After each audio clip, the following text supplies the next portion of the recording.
Lo más sensato, por Francis Scott Fitzgerald. Capítulo 1. A la hora de la comida, hora fundamental en Estados Unidos, el joven George O'Kelly ordenó su escritorio pausadamente y con fingido aire de interés. Nadie en la oficina debía notar que tenía prisa, porque el éxito es cuestión de atmósfera y no conviene airear que tienes la cabeza a 1000 kilómetros de tu trabajo. Pero en cuanto salió del edificio, apretó los dientes y echó a correr, lanzando una mirada de vez en cuando y el alegre mediodía que anunciaba ya la primavera en Times Square, suspendido a menos de 3 metros por encima de la multitud. La multitud alzaba un poco la vista y respiraba profundamente el aire de marzo, y el sol los deslumbraba, así que apenas si podían verse unos a otros. Solo veían su reflejo en el cielo. George O'Kelly, con la imaginación a más de 1000 kilómetros de distancia, pensó que era horrible cuanto había bajo el sol. Se precipitó hacia el metro y durante 95 calles mantuvo la mirada perdida en un cartel publicitario que mostraba con la mayor crudeza que solo existía una posibilidad entre 5 de que conservara la dentadura 10 años. En la calle 137 interrumpió su estudio del arte publicitario, salió del metro y echó a correr de nuevo. Emprendió una carrera incansable, angustiada, que lo condujo esta vez a su casa, una única habitación en un alto y horrible edificio de apartamentos en el centro de la nada. Allí estaba, sobre el escritorio, la carta escrita con tinta sagrada sobre papel bendito. En toda la ciudad, la gente, de haber prestado atención, hubiera podido oír los latidos del corazón de George O'Kelly. Leyó las comas, los borrones y la huella sucia de un dedo en el margen. Entonces se arrojó desesperado sobre la cama. Estaba en un aprieto, uno de esos terroríficos problemas que son acontecimientos normales en la vida de los pobres, que siguen a la pobreza como aves de rapiña. Los pobres salen a flote o se hunden, acaban mal o incluso se las apañan como pueden, siempre a la manera de los pobres. Pero George O'Kelly tenía tan poca experiencia en la pobreza que si alguien le hubiera dicho que su caso no era único, se hubiera quedado estupefacto. Hacía menos de 2 años que había terminado sus estudios con las máximas calificaciones en el Instituto de Tecnología de Massachusetts y había encontrado empleo en una empresa del ramo de la construcción del sur de Tennessee. Durante toda su vida había pensado en términos de túneles, rascacielos, grandes diques y altos puentes de 3 torres, como una fila de bailarinas cogidas de la mano, con las faldas de cable de acero y la cabeza tan alta como una ciudad. A George O'Kelly le parecía romántico cambiar el curso de los ríos y la forma de las montañas para que la vida floreciera en las malas tierras del mundo donde jamás había arraigado nada. Amaba el acero y soñaba con el acero fundido, acero en lingotes y en bloques, y en vigas y en informes masas plásticas esperándolo, como si fuera óleo y lienzo para la mano de un pintor. Acero inagotable, para que el fuego de su imaginación lo convirtiera en austera belleza. Ahora trabajaba como empleado en una agencia de seguros por $40 a la semana y sus sueños iban quedando vertiginosamente atrás. La chica morena que lo había metido en aquel aprieto, aquel terrible, intolerable aprieto, esperaba en una ciudad de Tennessee a que George O'Kelly lo llamara a su lado. Un cuarto de hora más tarde, la mujer que le había realquilado la habitación llamó a la puerta y le preguntó con desesperante cortesía si ya que estaba en casa comería alguna cosa. George O'Kelly negó con la cabeza, pero aquella interrupción lo espabiló y levantándose de la cama redactó un telegrama. Carta deprimente. Has perdido los nervios. Estás loca y trastornada al pensar en romper solo porque no me puedo casar inmediatamente. Seguro que podremos arreglarlo todo. Titubeó un minuto de desesperación, y luego añadió con una letra que nadie reconocería como suya. En cualquier caso, llegaré mañana a las 6. Cuando acabó, salió corriendo del apartamento hacia la oficina de telégrafos que había junto a la parada del metro. Solo tenía $100, pero la carta decía que ella estaba nerviosa, y no le quedaba, por tanto, otra elección. Sabía lo que significaba nerviosa, que estaba deprimida, que la perspectiva de casarse para llevar una vida de pobreza y lucha sometía su amor a una presión demasiado fuerte. George O'Kelly llegó a la agencia de seguros corriendo como siempre. Correr sin parar se había convertido en su segunda naturaleza y parecía la mejor expresión de la tensión bajo la que vivía. Fue directamente al despacho del director. Quisiera hablar con usted, señor Chambers, anunció sin aliento. ¿Sí? Dos ojos como dos ventanas en invierno, lo miraron sin piedad, indiferentes. Necesito 4 días de permiso. ¿Cómo? Pidió permiso hace 2 semanas, dijo el señor Chambers sorprendido. Es verdad, admitió el joven desencajado, pero necesito otro. ¿A dónde fue la otra vez? ¿A su casa? No, fui a una ciudad de Tennessee. Bueno, ¿a dónde necesita ir ahora? Necesito ir a una ciudad de Tennessee. Por lo menos es usted consecuente, dijo el director muy seco. Pero no sabía que lo hubiéramos contratado como viajante. No, no, exclamó George con desesperación. Pero tengo que ir. Estupendo, asintió el señor Chambers. Pero no vuelva, no se le ocurra volver. No volveré. Y con no menos sorpresa para él mismo que para el propio señor Chambers, George enrojeció de alegría. Se sentía feliz, exultante. Por primera vez en 6 meses era completamente libre. Lágrimas de agradecimiento le vinieron a los ojos y le estrechó la mano al señor Chambers calurosamente. Muchas gracias, dijo en un arrebato de emoción. No pienso volver. Creo que hubiera perdido la cabeza si llega a decirme que podía volver. ¿Sabe? No tenía valor para despedirme yo, así que le agradezco que me haya despedido. Saludó con la mano, magnánimo, y gritó: «Me debe el salario de 3 días, pero puede quedárselo». Salió corriendo del despacho. El señor Chambers llamó a su secretaria y le preguntó si O'Kelly había mostrado signos de locura en los últimos tiempos. Había despedido a mucha gente a lo largo de su vida profesional y se lo habían tomado de 1000 formas distintas, pero aquella era la primera vez que le daban las gracias. Capítulo 2. Se llamaba John Kilcary y George O'Kelly jamás había visto nada tan fresco y pálido como su cara cuando lo vio y corrió a su encuentro ilusionada en el andén de la estación. Ya había tendido los brazos hacia George, había entreabierto la boca para el beso, cuando de repente lo detuvo con apenas un gesto y un poco turbada volvió la cabeza. Dos chicos algo más jóvenes que George se mantenían en segundo plano. «El señor Craddock y el señor Holt», anunció alegremente. «¿Ya los conociste cuando estuviste aquí?» Preocupado por la manera en que el beso se había convertido en una presentación y con la sospecha de que aquello tuviera algún significado oculto, George se sintió aún más confundido cuando se dio cuenta de que el coche que los iba a llevar a casa de John Keel pertenecía a uno de los dos jóvenes. Le pareció que aquel detalle lo ponía en desventaja.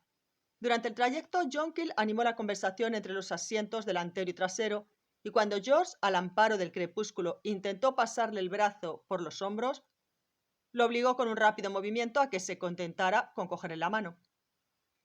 «¿Por aquí se va a tu casa?», murmuró George. «No reconozco la calle. Es la avenida Nueva. Jerry estrena coche y quería probarlo conmigo antes de llevarnos a casa». Cuando 20 minutos después se apearon en casa de John Keel, George sintió que la instrucción del paseo en coche había disipado la primera felicidad del encuentro, la alegría, que con tanta seguridad había reconocido en los ojos de John Keel en la estación. Algo en lo que había pensado con verdadera ilusión se había perdido casi con indiferencia, y a esto le daba vueltas melancólicamente cuando se despidió con frialdad de los dos jóvenes. Luego su mal humor se fue desvaneciendo, mientras John Keel lo abrazaba como siempre en el recibidor a media luz y le decía de 10 maneras distintas, y la mejor era sin palabras, cuánto lo había echado de menos. La emoción de John Keel le devolvió la seguridad. Le prometía al corazón angustiado que todo iría bien.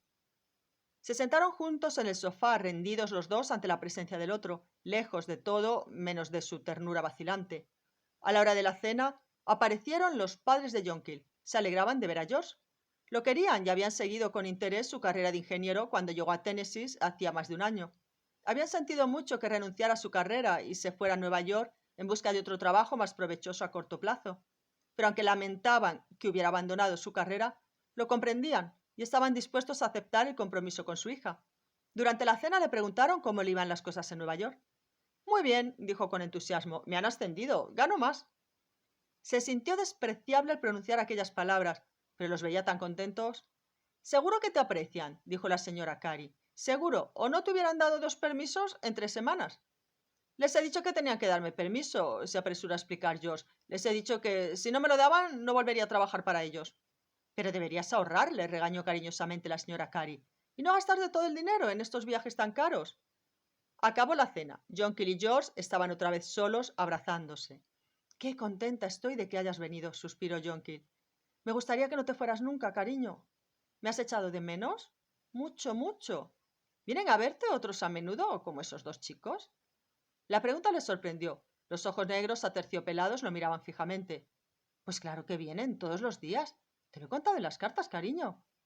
Era verdad. Cuando se fue a Nueva York ya le rondaban una docena de chicos que respondían a su fragilidad singular con adoración de adolescentes, pero solo unos pocos se daban cuenta de que sus hermosos ojos eran también comprensivos y bondadosos.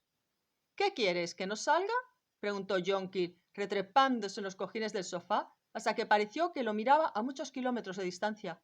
¿Que me quede sentada aquí, cruzada de brazos, para siempre? ¿Qué quieres decir?, estalló George, presa del pánico.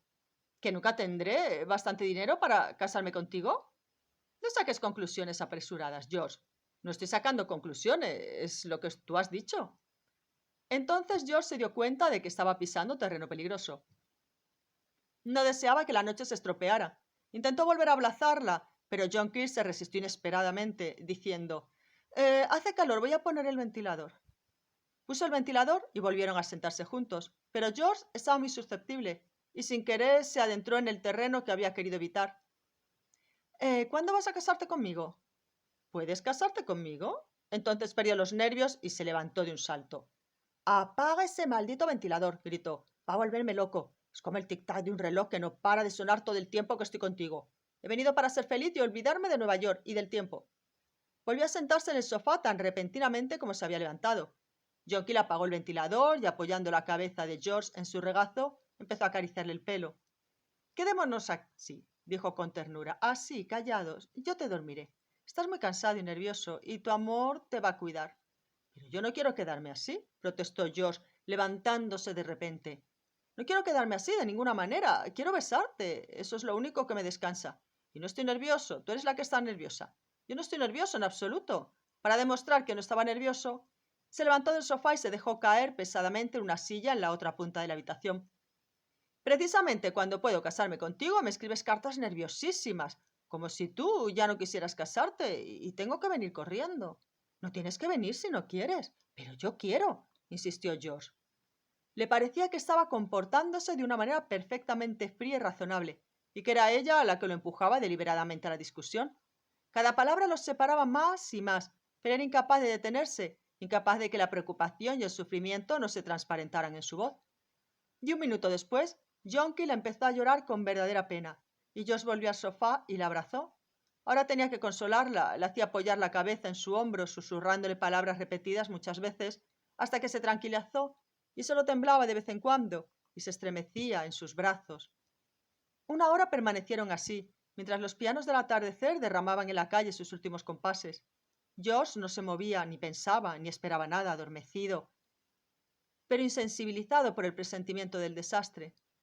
El tic-tac del reloj continuaría sonando hasta después de las 11, hasta después de las 12, y entonces la señora Carey les avisaría cariñosamente desde la baranda de la escalera. Fuera de eso, solo veía el mañana y la desesperación. Capítulo 3. La ruptura tuvo lugar a la hora más calurosa del día siguiente. Los dos habían adivinado toda la verdad sobre el otro, pero de los dos, John Keel era la más decidida a reconocer la situación. «Es inútil seguir», dijo abatida. «Sabes que detestas la compañía de seguros y que nunca llegarás a nada». «No es eso», insistió George tercamente. «No soporto seguir solo. Si te casaras conmigo y te vinieras conmigo y te arriesgaras conmigo, podrías salir adelante en lo que fuera, pero no puedo si tengo que preocuparme de lo que tú estarás haciendo aquí». John Keel guardó un largo silencio antes de contestar. No estaba pensando, porque ya conocía la conclusión, solo esperaba. Sabía que cada palabra sería más cruel que la anterior. Habló por fin. «George, te quiero con toda mi alma y no me imagino queriendo a otro. Si hace 2 meses hubieras estado dispuesto, me hubiera casado contigo. Ahora no puedo, porque no me parece lo más sensato». George hizo acusaciones disparatadas. Había otro, le estaba ocultando algo. «No, no hay otro», era verdad. Pero como reacción a las tensiones de su relación con George, había encontrado alivio en la compañía de jóvenes como Jerry Holt, que tenía la ventaja de que no significaba absolutamente nada en su vida. George no supo afrontar la situación. La abrazó e intentó literalmente, a fuerza de besos, convencerla de que se casaran inmediatamente.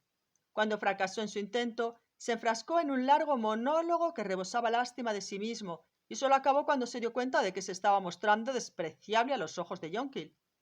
Amenazó con irse, aunque no tenía ninguna intención de hacerlo, y se negó a irse cuando John Keel le dijo que, dadas las circunstancias, era mejor que se fuera. Al principio estaba dolida, luego solo trataba de ser amable. «Es mejor que te vayas», gritó por fin, tan alto que la señora Carey bajó las escaleras asustada. «¿Ha pasado algo?». Me voy, señora Carey, dijo George con palabras entrecortadas. John Keel había salido de la habitación. No te lo tomes así, George. La señora Carey le hacía un gesto de inútil solidaridad. Lamentaba lo ocurrido y a la vez se alegraba de que aquella pequeña tragedia casi hubiera terminado. Si yo fuera tú, iría a pasar una semana con mi madre.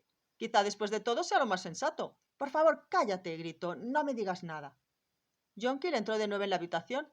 Había escondido el dolor y el nerviosismo bajo pintura de labios, maquillaje y un sombrero.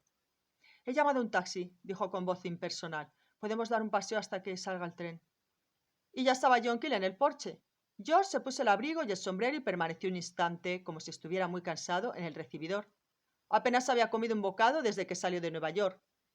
La señora Carey se acercó, lo obligó a bajar la cabeza y lo besó en la mejilla.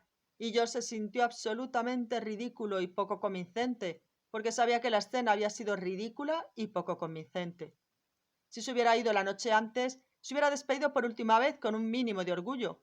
El taxi había llegado, y durante una hora aquellos dos que habían sido novios atravesaron las calles menos frecuentadas. George le había cogido la mano a John Keel y a la luz del sol se tranquilizó un poco. Se daba cuenta demasiado tarde de que no había nada más que decir o hacer. Volveré, dijo. Sé que volverás, contestó John Keel, esforzándose para que su voz sonara confiada y alegre. Y nos escribiremos de vez en cuando. No, no nos escribiremos. No lo soportaría. Algún día volveré. Nunca te olvidaré, George. Llegaron a la estación y John Keel lo acompañó a comprar el billete. Mira, George O'Kelly y John Keel Carey. Era una pareja a la que George había conocido cuando trabajaba en la ciudad, y John Keel pareció recibir su presencia con alivio. Durante 5 interminables minutos estuvieron charlando. Luego el tren empezó a rugir en la estación y con cara de sufrimiento mal disimulado, George le tendió los brazos a John Keel.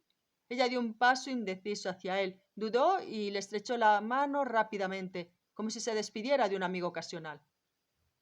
Adiós, George, le decía. Que tengas buen viaje. Adiós, George. Nos veremos de nuevo cuando regreses. Mudo, casi cegado por el dolor, cogió la maleta y aturdido consiguió subir al tren. Cruzaron traqueteantes pasos a nivel, ganando velocidad a través de interminables zonas suburbiales hacia el ocaso. Quizá también ella miraba el ocaso. Quizá se hubiera detenido un momento recordando antes de que él, con la noche y el sueño, se desvaneciera en el pasado. La oscuridad de aquella noche había cubierto para siempre el sol, los árboles, las flores y las risas de la juventud. Capítulo 4. Una tarde húmeda de septiembre, un año después, se apeó del tren en una ciudad de Tennessee un joven con el rostro tan quemado por el sol que parecía tener un brillo de cobre. Miró alrededor con impaciencia y pareció aliviado cuando comprobó que nadie lo esperaba. Un taxi lo llevó al mejor hotel de la ciudad, donde con cierta satisfacción se presentó como George O'Kelly, de Cuzco, Perú. En su habitación se sentó unos minutos a mirar por la ventana aquellas calles familiares. Luego, con un leve temblor en la mano, descolgó el teléfono y pidió a la telefonista que lo pusiera con un número de la ciudad. ¿Está la señorita John Keel? Soy yo. Ah, la voz estuvo a punto de quebrársele, pero superó aquel brevísimo instante y continuó con amigable formalidad. Soy George O'Kelly. ¿Has recibido mi carta? Sí, creía que llegabas hoy. Su voz, fría e impasible, lo turbó, pero no tanto como esperaba. Era la voz de una extraña, indiferente, que amablemente se alegraba de oírlo, nada más. Le hubiera gustado colgar el teléfono y recuperar el aliento. No te veo desde hace mucho tiempo, consiguió que la frase pareciera improvisada. Más de un año. Sabía exactamente desde cuándo. Había contado los días. Me encantará volver a charlar contigo. Estaré allí dentro de una hora. Colgó. Durante 4 largas estaciones, la esperanza de llegar a aquel momento había colmado cada una de sus horas de descanso, y por fin el momento había llegado. Había pensado que la encontraría casada, prometida, enamorada, pero jamás había pensado que su regreso pudiera dejarla indiferente. Sabía que no volvería a vivir 10 meses como los que acababa de dejar atrás. Había obtenido un reconocido éxito, más notable por ser un ingeniero joven. Se le habían presentado 2 oportunidades excepcionales, una en Perú, de donde acababa de regresar, y otra, consecuencia de la primera, en Nueva York, a donde se dirigía. En aquel breve espacio de tiempo, había pasado de la pobreza a una posición que le ofrecía posibilidades ilimitadas. Se miró en el espejo del lavabo. Estaba casi negro, muy bronceado, pero era un bronceado romántico que, según había descubierto en los últimos días, cuando había tenido tiempo para pensar en cosas así, le gustaba. También apreció con una especie de fascinación la fortaleza de su cuerpo. Había perdido en algún sitio parte de una ceja. Y todavía llevaba una venda elástica en la rodilla, pero era demasiado joven para no haberse dado cuenta de cómo muchas mujeres lo miraban en el barco con admiración e inusitado interés. El traje, por supuesto, era horrible. Se lo había hecho en 2 días un sastre griego de Lima. Era también lo bastante joven para haberle explicado a John Keel este problema de vestuario en una nota, por otra parte, lacónica. El único detalle que añadía era el ruego de que no se le ocurriera ir a esperarlo a la estación. George O'Kelly, de Cuzco, Perú, esperó en el hotel 1 hora y media, hasta que el sol recorrió en el cielo, para ser exactos, la mitad de su camino. Entonces, recién afeitado, después de que los polvos de talco le dieran un color de piel más caucásico, porque en el último instante la vanidad se había impuesto sobre el romanticismo, llamó un taxi y se dirigió a la casa, que conocía también. Le costaba respirar y se dio cuenta, pero se dijo que era nerviosismo, no emoción. Había vuelto. Ella no se había casado, con esto le bastaba. Ni siquiera estaba seguro de lo que iba a decirle, pero tenía la sensación de que este era el momento más imprescindible de su vida. A fin de cuentas, no existía el triunfo sin una mujer, y si no ponía sus tesoros a los pies de John Keel, podría al menos ponerlos ante sus ojos un instante fugaz. La casa apareció de repente, y lo primero que pensó fue que se había vuelto extrañamente irreal. Nada había cambiado, pero había cambiado todo. Era más pequeña y parecía más pobre y descuidada que antes. Ninguna nube mágica flotaba sobre el tejado ni salía de las ventanas del último piso. Tocó al timbre y abrió una criada negra que no conocía. La señorita Jonquill bajaría enseguida. Se humedeció los labios, nervioso, y paseó por el cuarto de estar, y la sensación de irrealidad aumentó. Solo era, a pesar de todo, una habitación, y no la cámara encantada donde había pasado horas conmovedoras. Se sentó en una silla, asombrado de que solo fuera una silla. Se daba cuenta de que su imaginación había distorsionado y coloreado aquellos sencillos objetos familiares. Entonces se abrió la puerta y entró Jonquill. Fue como si todo se nublara de repente ante sus ojos. No recordaba lo hermosa que era, y sentía cómo se le iba el color y la voz le fallaba y se convertía en un pobre suspiro. Llevaba un vestido verde pálido y un lazo dorado le recogía como una corona el pelo negro y liso. Los ojos aterciopelados, que conocía también, se clavaron en sus ojos cuando cruzó la puerta, y lo traspasó un estremecimiento de miedo ante el poder de infligir dolor que tenía su belleza. George dijo hola y se acercaron unos pasos y se estrecharon la mano. Luego se sentaron muy separados y se miraron a través de la habitación. ¿Has vuelto?, dijo ella, y George contestó una trivialidad. Pasaba por aquí y se me ha ocurrido parar un momento a verte. Intentó neutralizar el temblor de la voz, mirando a cualquier parte que no fuera la cara de Jonquill. Era suya la responsabilidad de mantener la conversación, pero a no ser que empezara a vanagloriarse de sus éxitos, parecía que no había nada que decir. Su antigua relación nunca había caído en la banalidad, y parecía imposible que dos personas en su situación hablaran del tiempo. «Es ridículo», estalló de repente George, desconcertado. «No sé qué hacer. ¿Te molesta que haya venido?» «No». La respuesta era reticente y a la vez impersonalmente triste. Lo desanimaba. «¿Tienes novio?» «No». «¿Estás enamorada?» Negó con la cabeza. «Ah», se repletó en la silla. Ya habían agotado otro tema de conversación. La entrevista no seguía el curso que había previsto.